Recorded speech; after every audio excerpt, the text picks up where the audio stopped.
আসসালামু আলাইকুম everyone, welcome back to my rent house. তো আজকে সকালে আমি শুরু করি আর আমুল তাজা দিয়া চা বানাইয়া তো শুরু করলাম।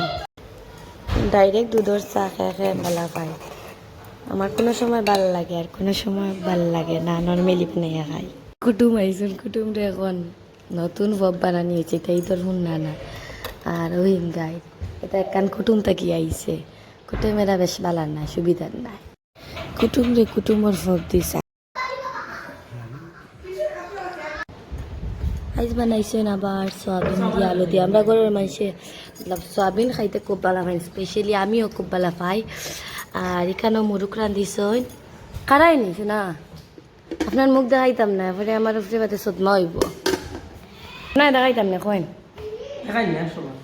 ত্রিও দেখরা নি গায়ে আলু দিয়ে মাংস দিয়ে আর কত কান্ডান দিয়েছে, মুরগির মাংস, মুরগি।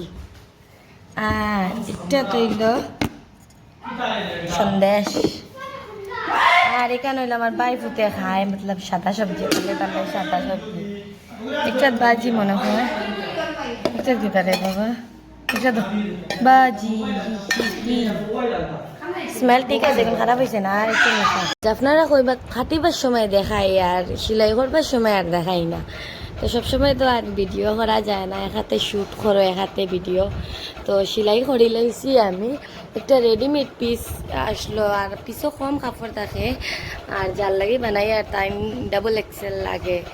তো ওরকম হয়েছে, কীরকম হয়েছে আপনারা কমেন্ট করে কইবা যদি কষ্ট করি পারো দিতে। আর দিতাম আসলাম 3/4, বাট দিতে পারছি না কাপড় কম থাকায়। তো একটা আমার মতলব যার লাগে বানাইছি তার কইছেন ওইব, কোনো অসুবিধা নাই, খালি জাস্ট সিলাইয়া দিলেই হোক।